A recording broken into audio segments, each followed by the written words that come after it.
we ended up talking for so long with my awesome friend Amy, and now Kelley's awesome friend Amy, that we're deciding to make this into 2 parts. So this is the second half of our holiday traditions, and from all of us at Balancing Chaos, we hope that you have a super happy new year, and we'll be back with a brand new episode in 2018.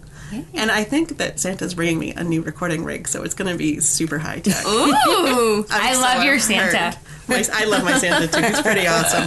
It's a very atheist type of gift to give a recording rig. So, so we hope you have a great Christmas, great solstice, great Hanukkah, and a wonderful Happy New Year. And we will talk to you again in 2018. Happy holidays. Merry Christmas. Happy Christmaka. As I got older in this town, I started to feel worse about it.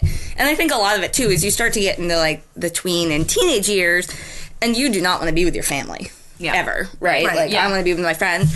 The worst days of the year for me were Christmas and Easter. Because literally all of my friends are gone. Busy. Right? Yeah. They're with their families, they're doing their family things, or they're out of town, or they're at church. There is nothing on the 4 channels of TV that we have, right? And I'm literally trapped in the house with my family. Right. You know, like... And, well, technically, so were they. Well, right. Right, exactly. Right. I was going to say, that's similar to how I felt. But I think that was it. We were all just like, you know, and we did what Jews in this area do on Christmas, and we went to the movies, and we had Chinese food every year. Like, that was sort of we do that, too. Yeah, right. I mean, it's the only place you can go, right? But Chinese restaurants love Christmas. Oh, my God, they're packed, right?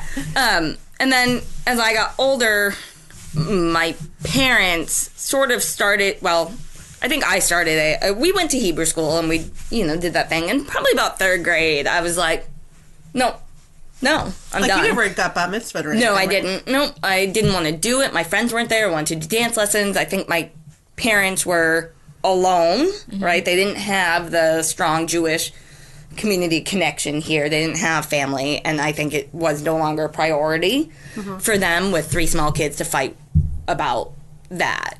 And so we went through a really long period of time where we didn't belong to a temple. We didn't really do much of anything. And during this time, I used to beg my dad for a Christmas tree. Beg for a Christmas tree every year. All I wanted was a Christmas tree. I'm like, you can call it a Hanukkah tree. Like, I don't care, all right? Like, I just want to decorate a tree. And my dad was like, no way in hell is that ever happening, Amy. And so I think as I got older, I felt more like I didn't fit. Right. Are you going to talk about their first Christmas tree, though? Yes. So my parents, I have the best parents in the world. They're awesome. They really are awesome. And so, like I said, we grew up doing just this weird solo Hanukkah, and that was pretty much it. And so then we grew up, and my parents had an empty nest, and they decided that they were going to do foster care. And the very first time my mom told me this, swear to God, the first thing I said to her is, Mom, you realize you have to give them back. Right? And she was like, oh, I know, it's fine. We're just going to do short-term respite care. So, one year, God, about 9 years ago, probably, they got this little girl right before Christmas who had just turned 2. And they told my parents it was not an adoption case. It was short-term respite care. This was a family they were going to put back together. So, she came to them right before Christmas. And I don't think they did anything that first year because I think it was all just kind of new. But she was still with them the next year. And she's not Jewish. So I walk into my parents' house, and there's a freaking Christmas tree. A Christmas tree. Like a train. Wasn't there a train going Oh, around? yeah. I mean, they had gone all out. They had just this massive tree. It's like my dad had always dreamed of it or something, right? Massive tree. And I'm like, what freaking house did I just walk into? And they're just like, well, she doesn't celebrate Hanukkah. She's Jewish. Or she celebrates Christmas. So we're going to have this Christmas tree. And they ended up having her as a foster daughter for another couple of years. I keep doing that, sorry. And every year, they had a Christmas tree. And about the same time, and I think this is where everything kind of shifted. I had met my now husband not that long earlier. And he had 2 children from a previous marriage. And so we were sort of, at this point, combining all of these different people and, really becoming blended. And then we sort of turned our whole holiday into Christmaka. That was the first year we called it Christmaka, because we were literally... Hanukkah became one night. Yeah. As we became older. It's very difficult, as I'm sure you can imagine, to get 8 nights in a row with your family when kids are grown, and it's hard enough when you've got kids and activities and all that. So Hanukkah at this point had really become one night where we would get together, we would exchange presents, we would eat potato pancakes. So this year we were doing it in front of a Christmas tree, and we decided it was Christmaka. And so that is sort of what has remained. And my parents ended up adopting that little girl. She ended up being with them for, 4 years. So much for short-term respite care. She had just turned 2 when she came to them. So she's still in your family? Yep. Oh my gosh, that's so and now she's sweet. Jewish. And now she's Jewish. She's like way more Jewish than Amy ever was. Oh yeah, they had her converted.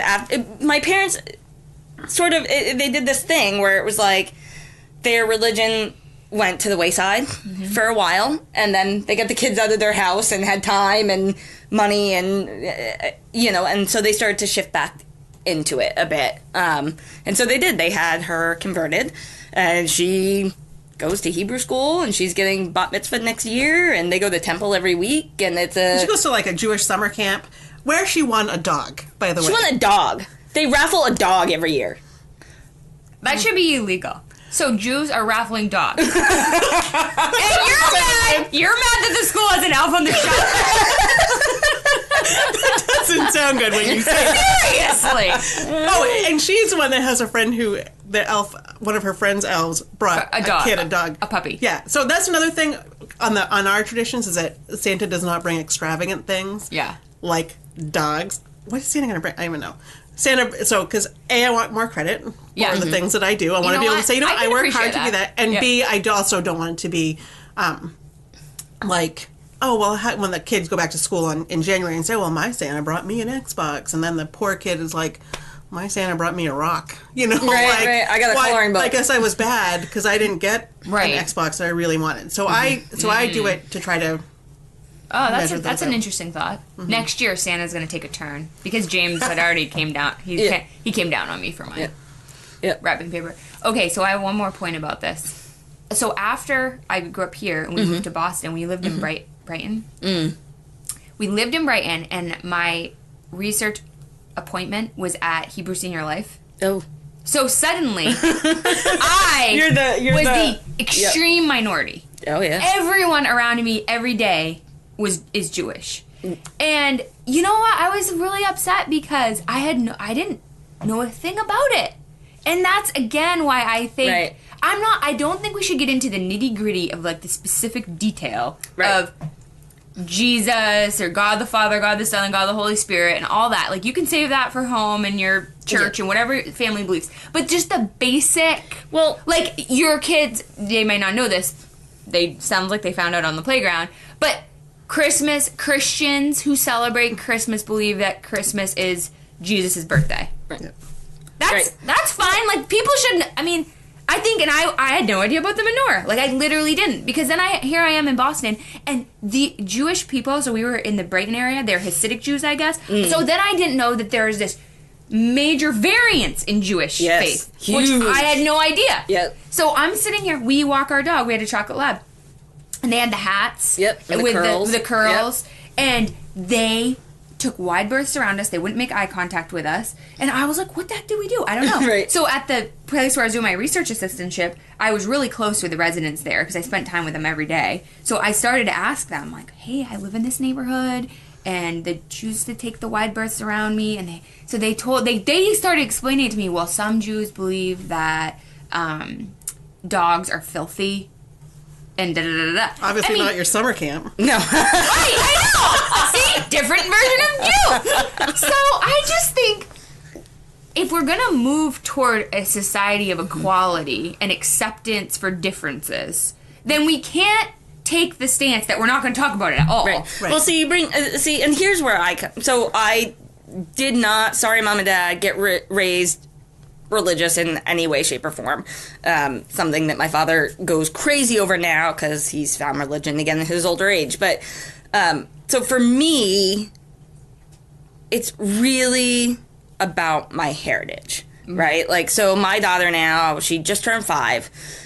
She's going to school, and I know, right? Like, I'm trying to fight against Christmas overload, right? So I'm trying to, this year, we lit candles last year. You know, she was 4 and whatever, but this year was really like, we went to the library and we got out books about Hanukkah, and we read books about Hanukkah, and we talked about Hanukkah, and we lit the candles every night, and she opened a present every night. And, well, that's not really true. On the 6th day, I told her it was actually the 8th day, but but pretty much, you know, because and most of the stuff we talked about really didn't have anything to do with religion. We talked about the Jews getting their freedom, and you know, this holiday is different because of that. But for me, it's everybody in our family from me up is Jewish. Both sides, grandparents, great-grandparents came from Russia, you know, survived the Holocaust, the whole shebang. So, you know, I really want her to be aware that even though I do not practice any religion, and her father does not either, that this is where she came from. Right. Right. And so I think there's definitely a way we can do that in schools without talking about prayer, without talking about the Bible. Right. But this is where people come from. Right. Right. And so to me, and some people just have Christmas trees and Santa, and it's not attached to any religion. Right. And that's just, I'd say that's more societal and cultural than religious. Right. And what I tell people too is, you know, is that for me, Christmas is about my family. Yeah, like, exactly. And I, you know, for you, it's the same thing, right? Exactly. It's about spending the day together and celebrating your family and eating good food and you know, actually, it's eating terrible food, but it's really good. Tastes good. Yeah, it's sex in a bowl. Nothing says Christmas like sex in a bowl, Kelly. That's right. So for Maddie, that's, you know, it's become very important to me now that she does get this stuff snuck in there, so that it doesn't just sort of be completely overlooked in the hustle and bustle of Christmas when insanity. So if they ever, would one of the things you do maybe say, oh, I see that you're having a Christmas party, I'd be happy to provide the luckest. Absolutely. You know, go in, take your little griddle, and make I would absolutely do that. I mean, like I said, that's what my mom always did. My mom always did that, and I always thought it was great, and all the kids loved it, so that was when I really felt You're like basically making hash special. browns for everyone. Oh my God, they're so good. They're fried potatoes. I mean, come on. You know, so I did. That was when I really felt special, and I love that. And I actually, you know, Maddie's got this little friend who she adores, and she came over last weekend, and she celebrates Christmas, so we did potato pancakes with her, and we played dreidel, and, you know, now we do it in front of a Christmas tree, because my husband's family celebrates Christmas. So, oh, and actually, funny story about that. This is a good Jewish story. We go, when we go to my in-laws, which we did last year for Christmas, they are in a very, very small town in the Aroostook County, and go to a very small church that has a much older population. There's no children that attend there anymore, unless they come with somebody as a guest. So we go to Christmas Eve service with them, and we show up last year, and Maddie walks in. She's in her beautiful princess dress. She looks so cute, and this woman comes up to her, and she's like, would your daughter like to put, you know, we need a little child to bring Jesus up front and put them in the basket. Would your daughter be willing to do that? There's no other kids here. And Maddie's like, yeah, I'd love to do that. Okay, great. So, you know, we're waiting in the back for everybody, and Maddie's like, no, I'm not going to do this unless you come with me, Mom. All right, fine. So I hold her hand, and we walk down the, you know, thing, and she puts the baby Jesus in the thing. And keep in mind, it is Christmas Eve. We are the 2 Jews in church. And it's also the first night of Hanukkah. I looked at John and I was like, do not tell my father I did this. But, you know, I think that's great because I had my wisdom teeth out Wednesday, I guess it was, and I was watching the Today Show. I don't even know if it was today, but it was one. You know how Today has like 6 segments now of variations of today. Yesterday. Today, Today with Coda and Kathy Lee. So they had this woman on here who was raised Mormon, and she was raised to believe that homosexuality was a sin, you were going to hell, and it was like a very extreme faith. And she came she started reading data about the suicide rate among homosexuals and transgender populations. And she said, this is just such hypocrisy to what we were taught in our faith, to love and be accepting. And I just, all her statements, I was like, yeah, that's exactly how I feel. And I think that what you did at church on Christmas Eve as a Jewish person is really just demonstrating love and equality. It doesn't mean you have to believe. No. With strong conviction. I think it would almost be worse if you're like, no, you know what? No. Here we are at church on Christmas Eve, and you've asked my cute daughter to do this. No. And I'm not going to do it. It's like, and that's kind of where I feel. Maybe I have this different religion that is not Baptist. Probably I don't have, I just believe let's be accepting of others. Right. Let's love people. Well, but that's what Christianity is. Yeah. But the problem is that too many people obsess about the rules. Right. There are True. fake Christians, and then there are Christians who believe that, Jesus loved everybody and helped everybody, right? And I think that's, for me, that was part of my sort of, I think, turn off to religion as I got older, was that I saw so many people, and maybe it was because I felt different too, right? Like, and I will say, I told my mom this story recently, I never had anybody purposely make me feel crappy except for once. And it was a kid in my gym class in high school, and I was wearing a Star of David necklace that had been my great-grandmother's. And he came up to me and he said, doesn't it bother you that that your ancestors killed Jesus? And I just stood there in the middle of gym class like, wait, what the hell just happened? Yeah. Right? Like, but literally in my life, that was the only thing. But I always felt like, so after I left here and I went to Texas, right, and I live in the Bible Belt. Right, I was going to say. And that is, I'm going to a Christian university. Yeah. In the Bible Belt. How did this happen? Oh my God, it is... Another podcast. Yes, okay. Definitely. Sounds like it. Yeah, so I got to see religion in a completely different light down there. And I saw very big extremes that you don't see here. Right? At all, because we are so homogenous. So... Well, and Maine is the least religious state. Right. Like, most of the people... Nationally, we have the least... Like, it's a proven... Like, I'll have to find the fact. But it's not a place... Well, and even, like, growing up here with friends that, I knew were Christian, a lot of my friends were the Christmas and Easter Christians, right? Like, that's just, Me too. I know... I don't even know if I have...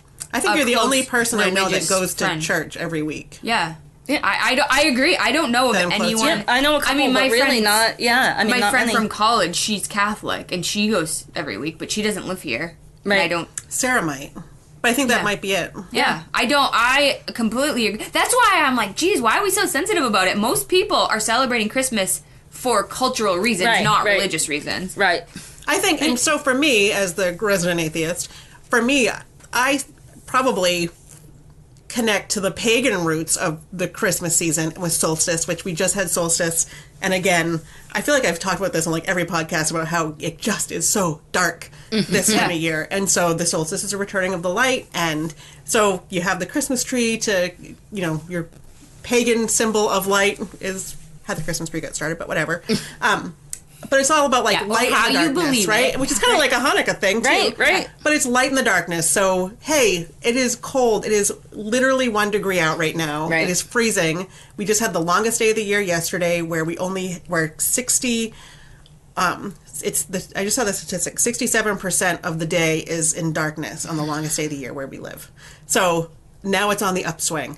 And so we do it for we get the family together. We get. We have presents. It breaks up. It helps that all of our birthdays are spring and summer too, so we don't have a lot of run-in with birthdays, which is nice. So there's we have a good seasonal rotation for gifts, bikes for birthdays, and inside toys for Christmas and stuff like that. So that's where I.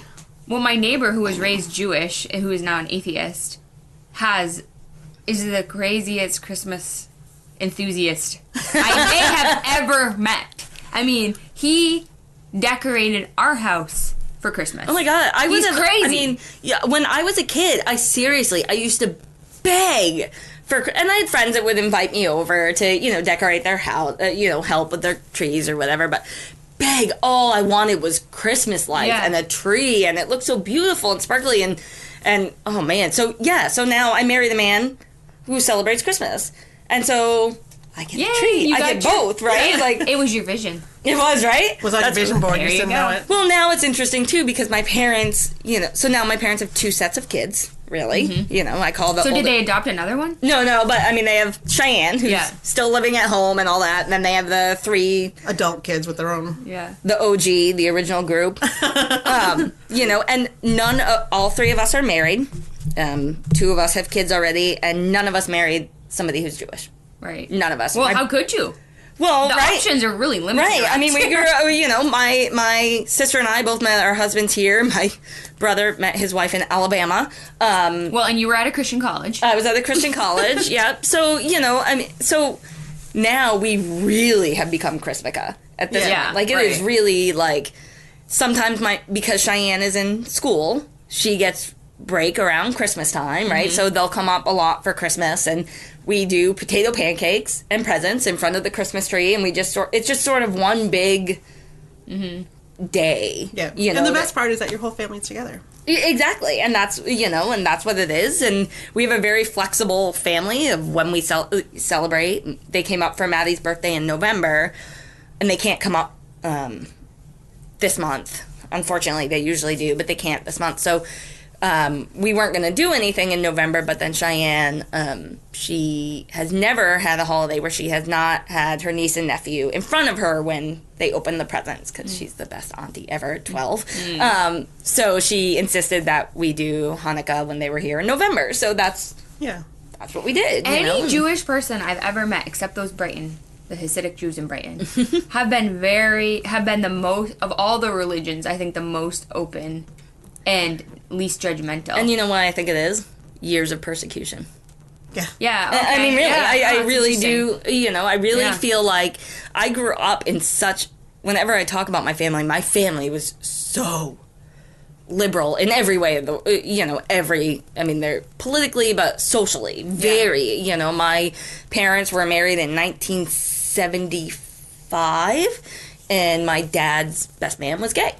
And, now granted it was outside of Boston, which is a little different, but we're still talking about 1975, right? And so I always saw that, and I always thought that was maybe part of it, that Jewish people understand what it feels like to be different more than maybe a white Christian person and to be, killed for it. Yes, right? exactly. I mean, when you hear stories of your ancestors who are being sent to gas chambers because of what they believe in, I mean, you learn very quickly that, wow, that's not right. And, I'm never going to do that to anybody else, And so I grew up in this family that was so loving and so accepting and so, no matter what your color was, no matter what your religion was, no matter, who birthed you. I mean, and I do think that that's, and most of the Jewish families I know, all the Jewish families I know are like that, and I do really believe that that's where it.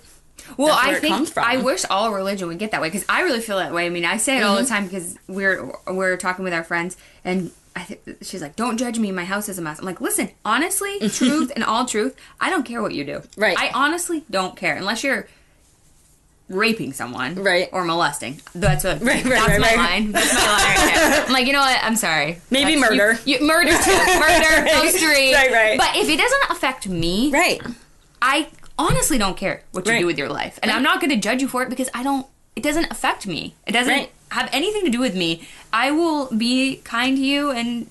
Well, and I would extend that to not, and I think that this is what you mean. So I'm not calling you out on this. No, but that if it doesn't impact human rights in general. So not just your own personal rights. I'm not like sitting over here like, you mean. Oh, you know what? right, yeah, no, I knew exactly what it meant too. Yeah. Right. Go but I just want to clarify on the street. That. Right. I'll be sleeping in my warm house. That's not what I mean. I agree with you. Totally agree with you. Right. Yeah. Thanks for the clarification. I sometimes listen back to these, I'm like, oh shoot, I didn't finish my whole point. Right. And that was the point about the Mormon. I do want to wrap that up. She started an organization for well, it started out with the intention of homosexual teens, but it's grown to be like an organization for equality. And she's, you know, the leader, and she's this Mormon woman. And they had a lot of people speaking about it, and they're like, you know what? She hasn't got a lot of backlash because it's all led by love. So that's her main message. So how can you persecute somebody for sending love, basically? Right.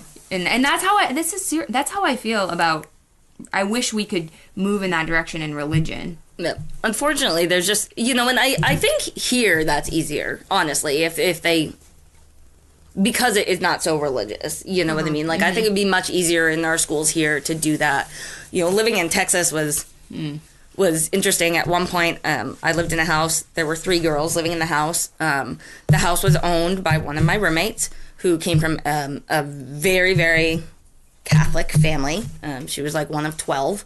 And then my other roommate came from a very, very Baptist family. Her father had passed away when she was younger, but he had been a Baptist preacher. So we used to make all these jokes, right? Like, hey, there's a house with the Catholic, the Baptist, and the Jew. I mean, it was just that you couldn't help it, right? Like, the jokes wrote themselves. And I almost saw really 2 extremes there, because my Catholic roommate, and they don't live anywhere near here, so I can talk about them all I want, was very hypocritical. Very hypocritical. Like, her parents put rules on the house. Like, we weren't allowed to have boys there after 9. Keep in mind, I turned 21 when I was living in this house. So we weren't allowed to have boys there after 9 o'clock. They didn't want to put 12 kids, that's why. Right? But she had boys over. Oh, yeah. Right? You know, and she was one of these, like, she did not believe in premarital sex or birth control, but had premarital sex and used birth control, but judged everybody else for doing it, right? Yeah. See, that's the part of religion I hate. Right. And I know people have commented before on the podcast, like, about me being not speaking on behalf of Christians, and I agree there are great Christians out there who aren't hypocrites, but my reality has been more hypocrites than not, sadly. And that's where I really turned off on it. You know, and my thing with religion is that I don't think I should be expected to believe something because my ancestors believed it, right? Like, I think that if my daughter decides she wants to go to the temple, great. If she decides she wants to go to church, great. If she decides she wants to become a Hasidic Jew, which will never happen, then great. Like, that's her choice. Now she's going to do that, you know. I know, right? So I lived in this house, and I saw this, like, I don't think she believed what she said.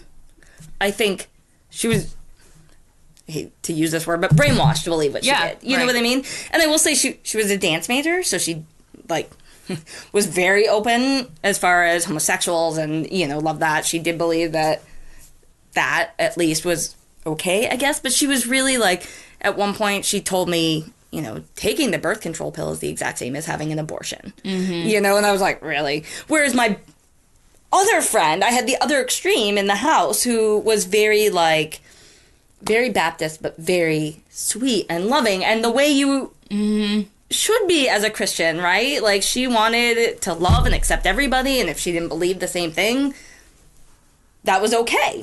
Because, you know, they were all God's children or whatever. And so it was really this weird dynamic in the house that really just turned me off to the whole thing for a really long time. It's tough. I mean, it's just human. James and we often have sidebars about the podcast after, and he said, well, it's human beings. That's the issue. Like, you can't just lump everyone. Right. You know, all Catholics are like this, and all Baptists and all Jews are like this. It's there's a variation of human across every continuum. So. And the 3 of us here are not the we're not the spokesperson of Baptist. This is our personal experience. Absolutely, definitely not representing any. But Texas was an interesting time, and I was actually told by people, don't even tell anybody that you're Jewish here. And so I just sort of, like, I didn't. I just lived. They probably figured it out by your name. Well, and then, like, it must have been on the paperwork, right? Because then, like they had a Hillel on campus that had, like, 2 people in it, and they would call me all the time. Come to our meetings. Come to our meetings. I was like, I'm not coming to your meetings. But, you know, it was. You know that we have the mikvah in town is over on Stillwater. What's that? So, oh God.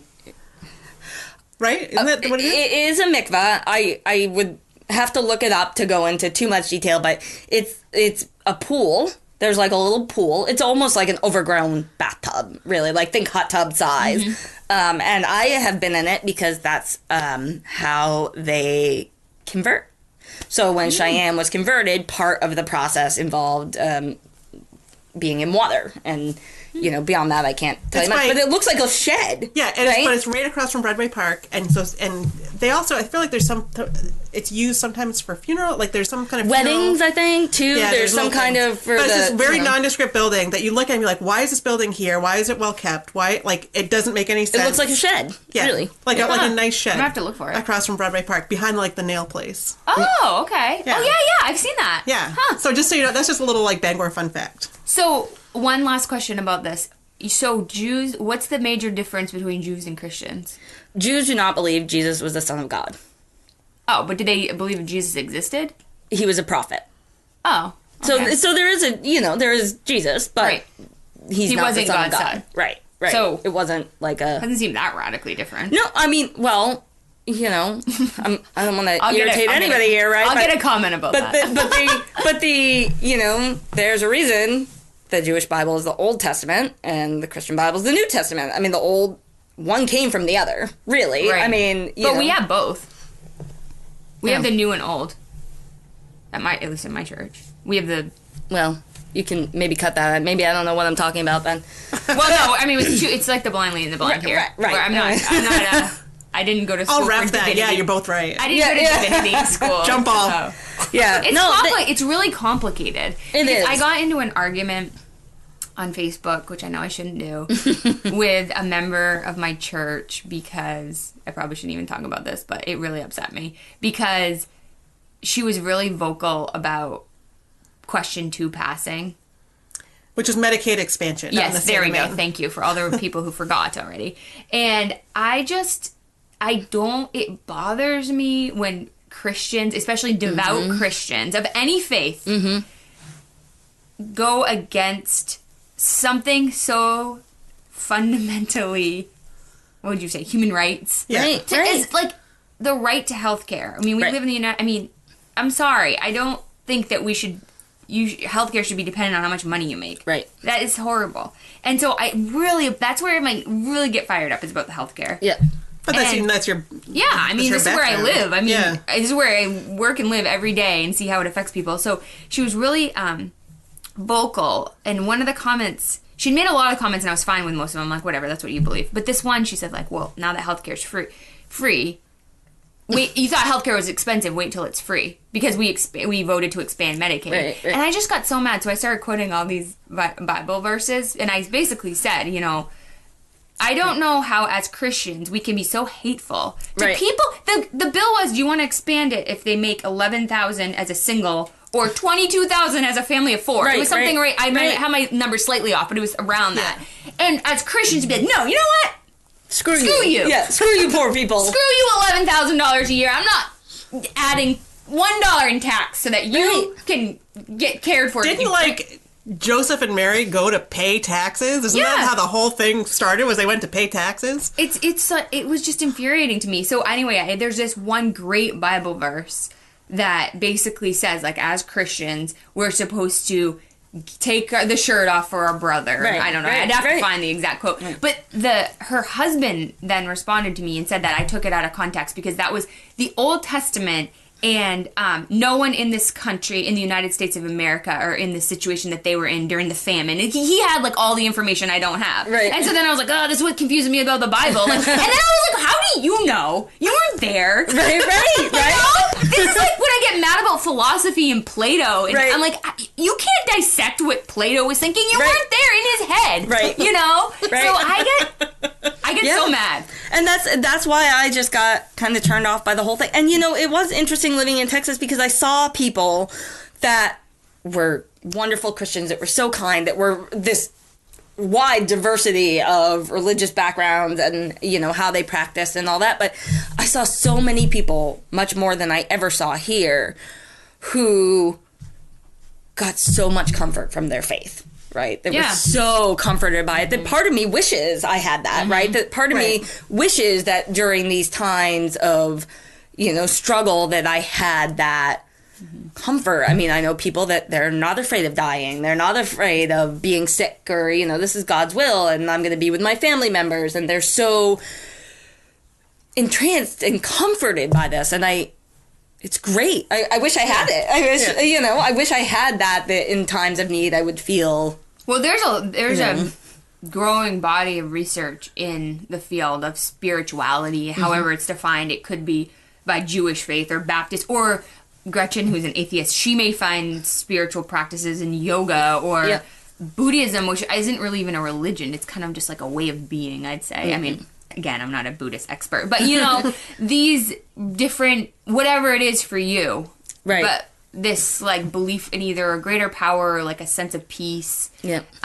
So I do see, it's interesting that you notice that maybe you don't have it, but you see that it is beneficial to those who do. Oh, yeah. And that there's a link to better health, less depression, longer lives. I wonder, though, but then if you talk about these fundamentalist groups, and if you're a gay teen growing up in a fundamentalist group, it's probably like the opposite, that there is no comfort. It's just... Oh, no. Because they probably believe how I spent a lot of my years growing up, that it's all hypocrisy. And these people who enforce these strict rules on them, no one's perfect. I mean, in the Bible it says, like, we're all sinners. So I don't know why you think that if that person over there who chooses to love a man loving a man is worse than you gossiping about it. Right. Because it's not. I mean, you're just as bad as they are. One of the things I'm going to link, if you want to say it's bad. One of the things I'm going to link in the show notes is the man who was protesting at the Roy Moore rally. For his. Did you see that? Did you see his video on Ellen? I did. And how, so he was this man who protested at the Roy Moore rally. His daughter was 23. She committed suicide. She died by suicide because she was, and part of it was because she was gay and she was not accepted in her community and her family and all that. And so he has obviously carried some guilt about it. So he went to the Roy Moore rally with a sign, and he is like a peanut farmer, like a simple guy, and he was saying how he tried to get the sign made, and the sign maker wouldn't make it. They said, no, this is against religion that she was gay, so I won't make your sign. Sorry, kid, go someplace else. And so he said, well, I forget how I have to post the link, but basically something like, well, I happen to know that you're married to a divorced woman, and the Bible also says you will lay with another man's wife. So, like, how can you... And he's just like this super simple guy, so he got his sign made someplace else. I'll post that link, because it was really sweet. Yeah. And really sincere. And he talked about how he had thought it was wrong, and how he changed, and how he... he went from, like, being totally against it and saying things he wished he hadn't, and now he's totally changed. So, this is how you're made, and this is how it should be. How he took his daughter to doctors and said something's going to fix her, because she's gay. And I think we've seen a huge shift in that. I mean, just in our lives, we've seen a huge shift. And then you look at, look at our marriage equality vote here in Maine, right? From one vote to what was it, 2-3 years later? It was a totally different. Yeah. And we tend to, I do think we tend to lean conservative in this state. At least we did in half the state. The top half of the state, yeah. But then you look at, my stepdaughter is 21. I mean, her and her friends, it's like, they don't even talk about it. Right. You know what I mean? Like, why is there discussion? Right. You don't gossip about anybody being gay or anything, because they don't care. It's just not like... Well, my son, Cameron, had met his first transgender friend when he was 4. Yeah. Wow. Yeah. And I mean, I, as a parent, was like, whoa, I don't even know how to parent this. Right. Because I don't even know a transgender person. And that would not have been a discussion when I was 5. No. So luckily I had a long conversation with the mom, and I get some good language, but... Yeah. So that's not even gonna be a thing for him. No. Yeah. And I even talk about with the girls, like, when you grow up and, when you find a partner to marry, and it can be a boy, it can be a girl, it can be whatever you want. Right. Yep. Just, not a crazy person. Right, and we say the same not thing. Not a jerk. Because Cameron will go on these big kicks about how he's going to marry his friend Grayson, and you're like, okay, sure. Yeah. Marry Grayson if you want. All right, this is like the longest podcast ever, Kelley. So we ready to move into our favorite things? Any last thing? Okay. Amy, you can start with your favorite thing. So I picked something that was connected, so PJ Library, pjlibrary.org. So my parents signed up their grandkids for this. So it is free. It is a series of books that are sent from the Jewish Community Center. So my parents got online and signed up for this, and our books come from the Jewish Community Center right here in town. We get one every month. It's free. Wow. And so it's funded by grants and all of that. And at first I was kind of like, oh my God, my parents are sending my daughter books about religion, like not, right when she was born. And I love it. A book shows up every month. It's age appropriate, and almost all of them are heritage based. Cool. Almost all of them, and they're very they're exactly in line with what I've been trying to talk to Maddie about, what I've been showing her. The one that just showed up last month was called The Only One Club, and it was about the girl who found out in class that she was the only one in her class that awesome. celebrated Hanukkah. And so she went home and she made herself a little pin that she was the only one club. And the next day when she went back to school, all the other kids wanted to be in her club. So they made this club that every kid was the only one of something, right? Like, you're the only kid that has red hair, and you're the only one who can whistle, and you're the only one. So it's so it's great because it's related to how Jewish kids feel, right. I think, but it's not, there's not prayer in them. There's not, there's one about having a weird name. The girl had the last name Hamburger, and her friend had the last name Frankenfurter. But seriously, I mean, when you grow up in Bangor with the last name like Friedenberg, right? I mean, so the books are great. I love them. They're free. You can get right online and sign up. So do you have to be Jewish? I don't know because I couldn't get through the sign up process, but it doesn't say that anywhere. Nope, PJ Library isn't affiliated with any Jewish movement, but we have a wide variety of partners. Cool. I'll definitely do that. All families raising Jewish children are eligible. Please note that families identify. We welcome everyone, regardless of eligibility, to access the PJ Library website for book lineups, craft ideas, and reading tips and book ideas. So I don't know what you have to do to prove that you're Jewish. I have no idea. But it's great, and definitely look into it because I think the books are fabulous, and we've been getting them her whole life, and they grow up with her, which is great. Nice. Cool. I love it. What's your favorite thing? Okay, so I wore my favorite thing today, and Gretchen gave me a description. It's an L.O. Bean quilted, lined shirt. Yeah.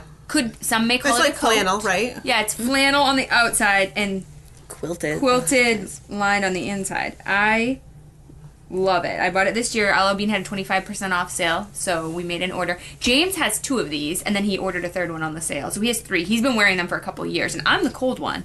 And so I'd wear his, but the sleeves were really long, but I got it this year, so I wear it every night at home, and it keeps me so warm. And I love it. I think it's actually appropriate to wear in public, too. Oh, yeah. Totally. I've worn it. I've worn it out to green drinks. Absolutely. It's very appropriate for green drinks. It's very popular. Yeah, that's what I thought. And I've only washed it once, which may be gross, but I highly recommend it for winters in Maine. And it's comfortable. Super It's comfortable. almost like a more tailored hoodie without a hood. Yeah. Yeah. It is. Yeah. And I wish I had more of them. Yeah, that's really nice. Because I love it. Yeah, you guys like that? Yeah. Okay. So my favorite thing is a code lock. A code lock? Code lock for my front door, and I love my code lock. Before we had it, it was always like if I went out for a walk in the morning, I needed to leave I had to take my keys because Dave didn't want me to leave the house unlocked, and I didn't want to carry around keys in my pocket, so I'd literally unlock my car, lock the house, put the keys in the unlocked car so I could pick them up on the way back. And then he finally installed a code lock, which has been amazing. Yeah. Because the code lock means that our house is always locked and always unlocked.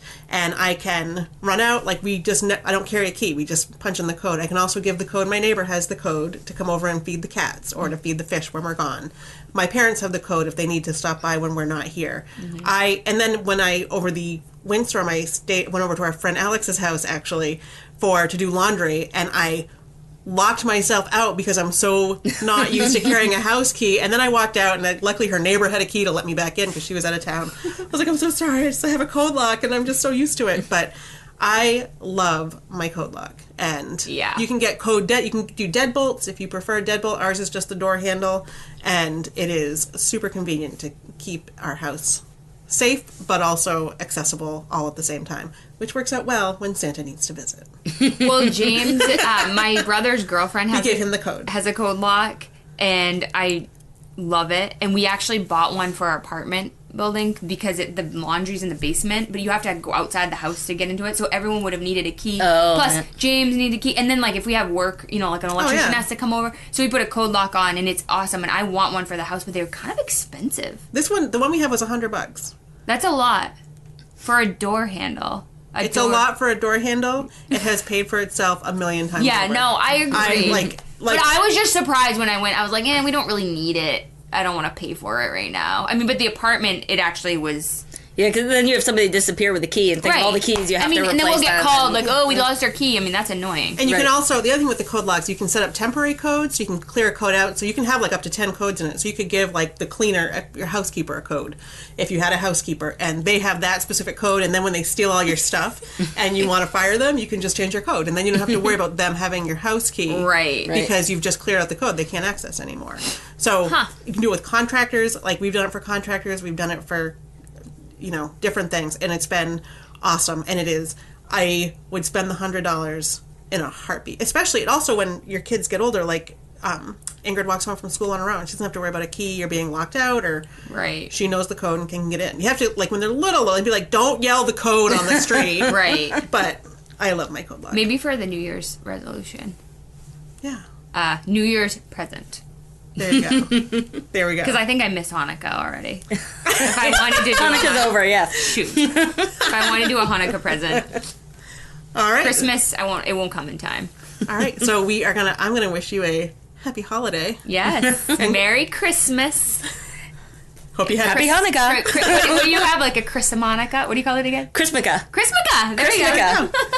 And thanks for listening. You can always find us on Facebook at Balancing Chaos, and you can email us at balancingchaospodcast@gmail.com if you have anything you want to add. And thanks for listening.